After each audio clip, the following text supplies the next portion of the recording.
A damning revelation. Africa is losing billions of dollars through tax dodging by multinational firms, and foreign investors, leaders and activists alike are up in arms. But just how can the menace be tamed? Hello and welcome to Global Business. As another trading week begins, we're bringing you all the latest developments on the business front. I am Penina Karibe in the Kenyan capital, Nairobi. It's 9 p.m. here in East Africa. Wherever you're joining us from, welcome to the show. Also coming up, a classroom upgrade for poor students in Kenya thanks to a new textbook phone application.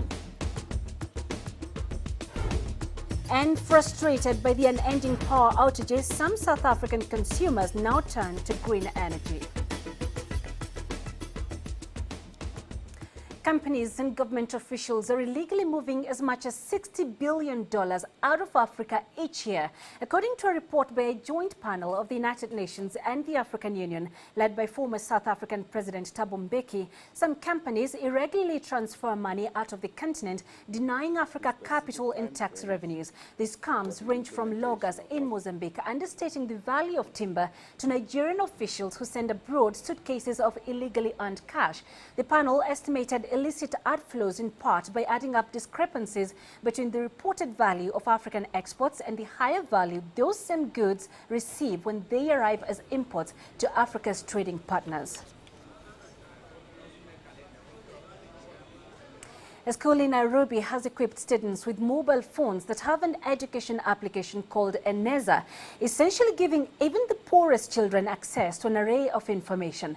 However, while Kenya's tech scene is one of Africa's most advanced, techpreneurs say investment capital is scarce as investors claim there is a shortage of innovation. Noel Mokugu has more. For pupils at the Red Rose Children's Center in Nairobi, normal lessons have a high-tech twist. Every student has a mobile phone installed with a learning application called Eneza, the Swahili word for rich. The app gives children from poor backgrounds who would otherwise not be able to afford textbooks unlimited access to information at the dial of a code. The way we normally use them, we normally pick on a subject. After that, we pick on the challenging questions, then we work them on the board together with the pupils. So in case of any challenging question, we normally do them together as a class. For example, you find your question wrong, they direct you and tell you the right answer and tell you more about the question. Eneza was founded by a group of young innovators in Kenya and the country's biggest mobile service provider, Safaricom, with other investors. The general idea of a startup is to make it so that it is self-sustaining. When you're starting a business, you want it to sort of fund itself. So, I mean, the initial funding that we got brought us this far. We have close to 350,000 students on the platform. But in the long term, we don't want to depend on funding. With mobile phone use nearing 80%, cheap data and soaring smartphone uptake, Kenya provides one of sub-Saharan Africa's most appealing environments for techpreneurs. However, local startups are failing to draw major investors. I think a lot of things go into the success of startups. And any investor will tell you half of the startups will fail. So it comes from, first of all, maybe identifying the right gap into the market and creating the right solution to address that gap, to getting the necessary support. But there is hope. African economies continue to expand rapidly. Safaricom has launched a super-fast 4G internet, and 19 million Kenyans are expected to own smartphones by the end of 2017. Noel Mokugu, CCTV.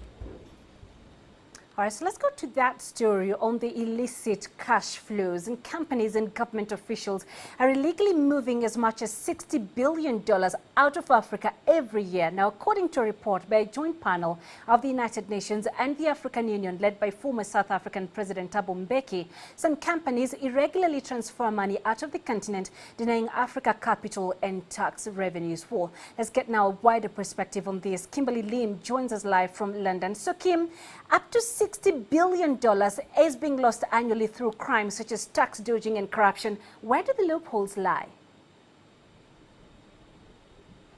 Yeah.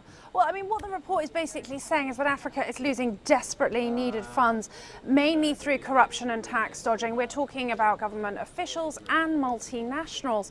Now, the report was led, as you said there, by former South African President Thabo Mbeki, who said that large corporates are the biggest culprits, followed by organised crime. Now, if we take a look at some examples, places like Ghana and Kenya are estimated to be losing tens of millions of dollars each year to a scheme of mobile service providers. Over in Mozambique, the report found huge discrepancies between the amount of logs reported to have been exported to China and what China says it actually imported. And of course, over in Nigeria, crude oil exports, another area where trade mispricing was cited. So bottom line, the loopholes are countless and big. Right, so Kim, the Mbeki report removes any excuse for not taking immediate and effective action. What specific measures should be put in place to stop these illegal money flows out of the continent?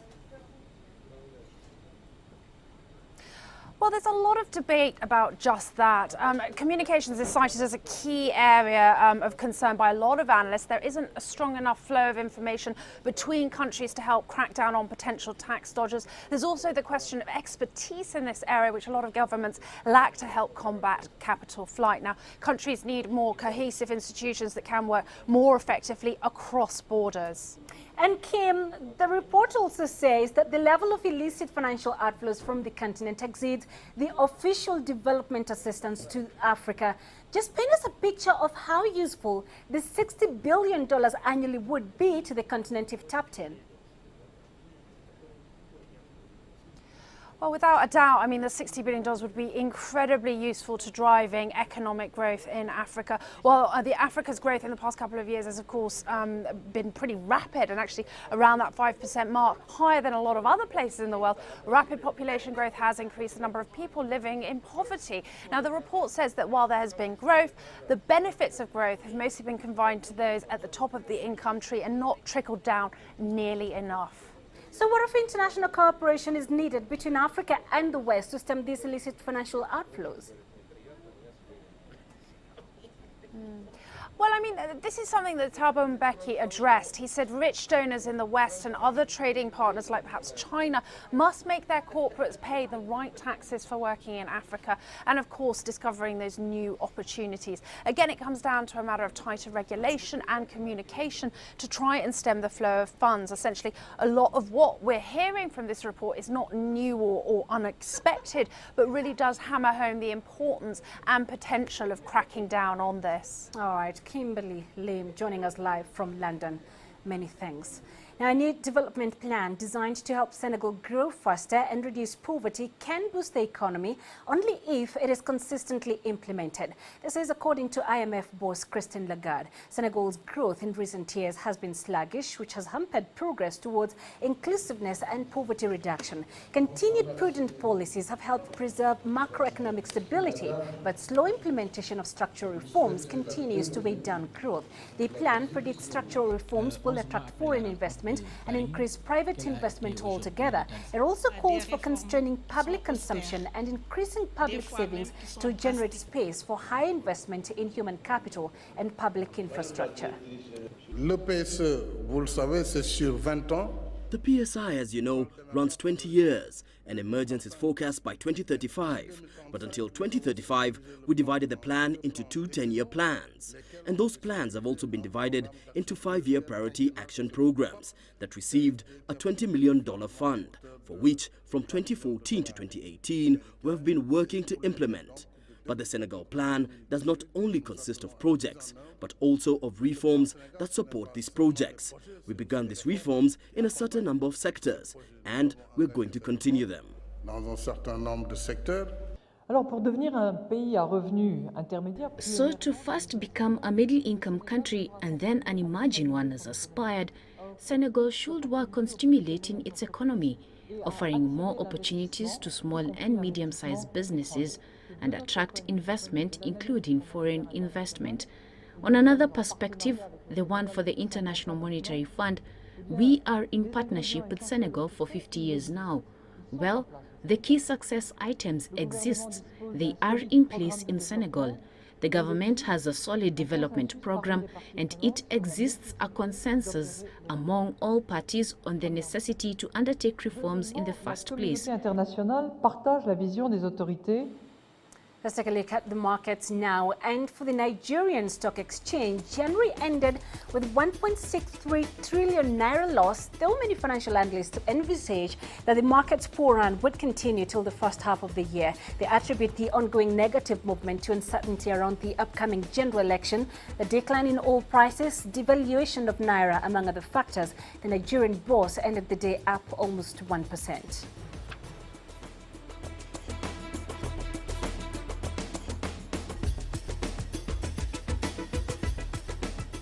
Still ahead on global business, Egypt bags yet another deal for fuel supplies from the Middle East. And frustrated by the unending power outages, some South African consumers now turn to green energy.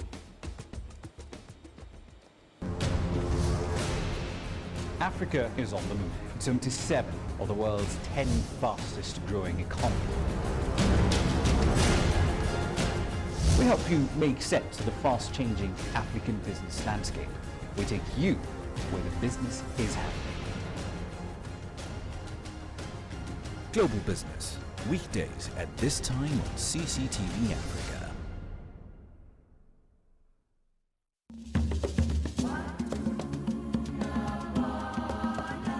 This report by the African Green Revolution Alliance says climate change will slash food output. Within the next 30 years, the number of malnourished people in sub-Saharan Africa could jump nearly 40%.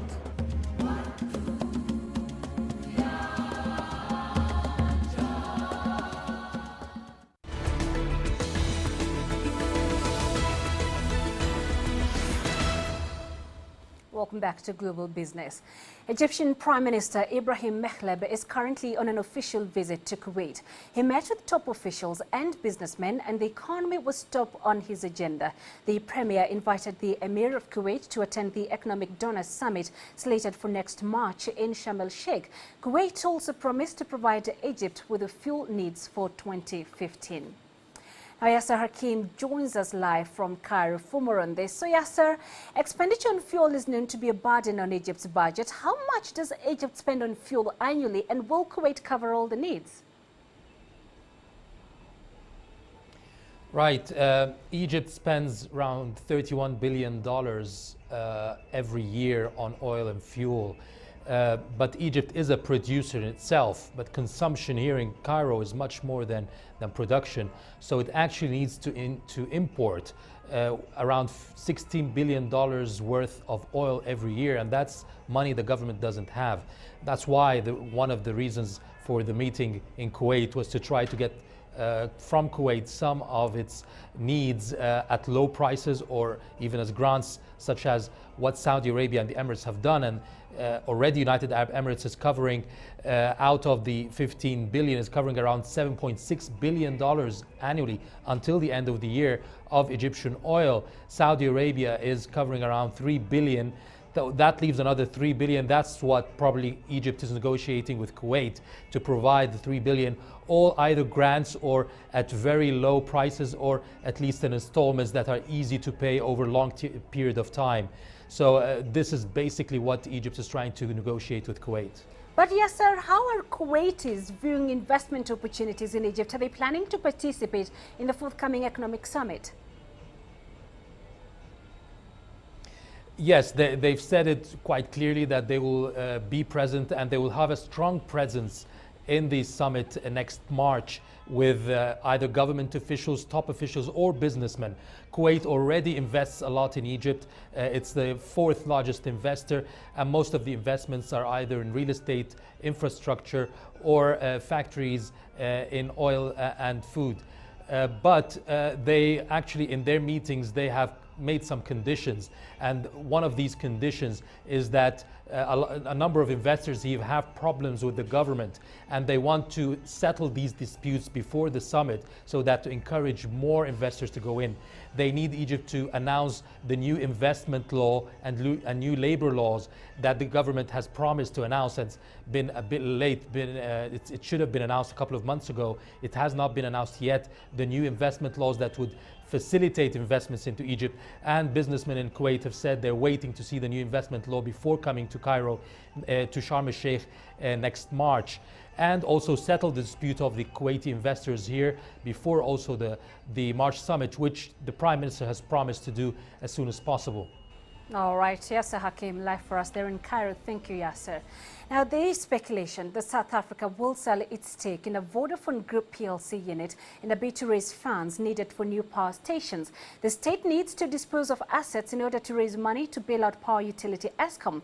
The government owns 13.9% of Vodafone-controlled Vodacom Group Limited, worth about $2.4 billion at its current share price. It doesn't deem the stake as strategic because of its size, and a sale will probably not face opposition from labor unions. This is according to anonymous sources close to government deliberations. Now, South Africa also owns 39.8% of fixed-line phone company Telkom SA SOC Limited and some land. The finance minister said last year government would sell assets to give Eskom about $2 billion in assistance. And while government tries to find the money to bail Eskom out, the power utility warned of worsening power shortage due to a technical fault at its nuclear power station. The cause of the fault is not known but did not affect the nuclear reactor. This is putting more pressure on electricity supply at a time when the country is gripped by constant rolling blackouts. But the power crisis has led to some residents in Cape Town taking the decision to stop relying on the national electricity supply and generate their own instead. CCTV's Trevor Andrews tells us more. South Africa's energy crisis has plunged the country into darkness. Power problems have left businesses hugely affected and residents agitated when the lights go out. A lack of capacity means that rolling blackouts have again become a common occurrence. And while it's left most people reeling, it hasn't affected Cape Town resident Dr. Anthony Keane, because unlike most people, he's taken his home completely off the grid. His sustainable home is as a result of his personal journey towards living green, which all began by harnessing the free energy of the sun. What I've done here, firstly, I reduced the electricity consumption. And when I had brought that down quite considerably, I then went ahead and put up photovoltaic sun panels to generate electricity from the sun. And for 6 years now, I've been living mostly off my own panels. 20 PV panels in all are fitted to the roof of the home, generating enough electricity to power all the appliances. Rainwater is harvested and pumped into the pool. And he's even built his own DIY solar water geyser made from plastic bottles and piping. He's become the envy of his neighbors, especially when Eskom implements stage 1, 2 or even 3 load shedding. When the power goes off, my neighbors go dark, the street goes dark, and the street traffic lights go out. But my house, we are not aware of that at all. All the lights stay on, my computer stays on, the TV stays on. We're not aware of the grid going off. But his move to incorporate renewable energy is part of a broader movement of people who are now being forced to adopt these measures to offset the power crisis in the country, which has also led to a boom in business for renewable energy installation companies. Since Eskom's load shedding started seriously and they've gone national with the advertising to tell us about the load shedding schedules, we've had a massive influx in inquiries, and that has turned into business and orders for solar PV assist systems for homes with battery backup. The ongoing crisis is only expected to start abating when power stations like Medupi begin to come online and feed into the grid. Until then, photovoltaic is proving a popular energy source of choice for those who want to keep the lights on. The power crisis that is currently plaguing the country has inadvertently given rise to a renewable energy revolution of sorts. More and more people are opting for the reliance of the sun's power over Eskom's capacity capabilities. Travis Andrews, CCTV, Cape Town. Let's now take a quick look at some commodity prices. The price of oil rallied Monday as investors speculated that the falling cost of crude may have ended. It followed the release of data showing that U.S. demand for leasing oil rigs was slowing, suggesting that producers might be preparing to cut output.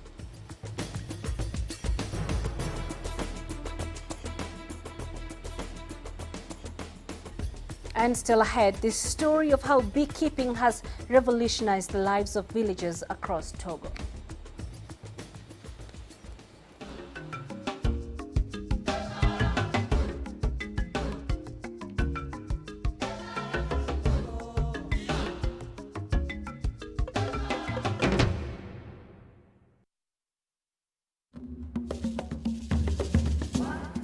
Having lived in 4 different African countries and with a diverse background, I cherish the personal as well as professional experiences I've had across the continent. It's this understanding of the place I call home that drives me to tell stories about its people, its needs, present and future. There's just so much happening in Africa in terms of the way forward and development. It only brings positivity. My place at CCTV Africa is about creating awareness around the realities of a continent that is indeed complex, vibrant and has great potential. Africa is my home. How it prospers, the challenges it faces, its people all matter to me because this is my future. I'm Famida Miller and I'm a reporter and anchor at CCTV Africa.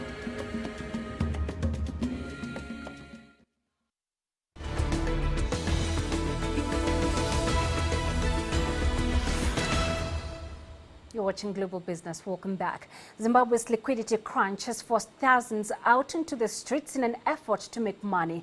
There's been a significant increase in the number of street vendors as people try to make ends meet. Lobby groups are now asking government support for vendors to help grow their businesses. Zimbabwe is now a country comprised mostly of street vendors. On almost every corner, there's a trader, as the country's economic crisis takes its toll on ordinary citizens. From professionals to unemployed youths, everyone is trying to sell something to survive. The Affirmative Action Group is advocating for the rights of street vendors. 34 years after independence, and people have very largely stuck on the periphery of the economy. And you know that the law, the Indigenization and Economic Empowerment Act, was then meant to speed up that process. I also want to disabuse the public of thinking that when people are selling tomatoes, they are desperate. It's not a sign of desperation. Those who are desperate, we know them because they do nothing. Those people are doing something. They are creative. They are taking away the responsibility from the state to look after them, directly onto themselves. AAG says legislation needs to be changed to ensure that vending is better controlled and that people can freely conduct their businesses without the continuous interference from the Harare Municipality Police and the Zimbabwe Republic Police. I'm worried, obviously, that the so-called vendors are not kind of like given the respect they deserve. And the question that we need to ask is, are these people business people, or the just people carrying out activities for day-to-day living? What's responsible is to have government creating the right environment for them. Take them out of the streets, give them something very decent to operate from. It's possible. We have the land. If it's the law, and this is my problem, if it's the law that's preventing that from happening, then get rid of that law. With the country's high unemployment rate, the small and medium enterprises sector is supporting Zimbabwe's economy. Not only does the sector sustain lives, but fresh, local produce is readily available on the streets at any time of the day, at affordable prices. Valdi Carolsa, CCTV. Beekeeping is carried out in almost every region of Togo, especially the savanna areas, thanks to its tropical climate. The culture has greatly developed the West African nation as more farms set up shop in the country to cash in on the popularity of honey and honey products. Maria Galang reports on Grassroots tonight. The NGO IT Village, based in Dapong, Togo, specializes in the production of savanna honey, besides other activities. The Village of New Technologies of Information and Communication trains locals on international standards of producing honey. After every harvest, we send a sample to Germany for a test. Therein lays the authenticity of our honey, because the results prove that Savannah honey is a quality honey, and it allows our customers to really believe in the purity of our product. Every year we produce more than 20 tons of honey, and we're the first center to produce honey in Togo. We don't add water or chemicals. That's why our honey is certified by the famous Food Institute of Germany. Our honey is produced in the Technical University, Bonita House, a University of German initiative funded by German partners. As soon as the harvested honey is sent to us here, we proceed to verifications on the quality, such as the water content. If it fits the standards, then we continue the process by dripping the honey, and then we ream, filter, and pump it in before finally potting it. The association offers tourists a unique opportunity to interact with beekeepers. They get the opportunity to taste several varieties of honey from Papri, Tapong of Barkoisi, Borgu and Malagu. Honey is collected from various villages of the Savannah region. In every village, we have a committee in charge of the purchasing of the honey. The process is very simple. We receive the honey here in the honey house, and after rearming it, filtering and potting it, we label it and then we make it available on the markets. Potted honey can last 3 years. Apart from Togo, IT Village also sells its honey products to Benin and Burkina Faso, producing up to about 23 tons of honey per year.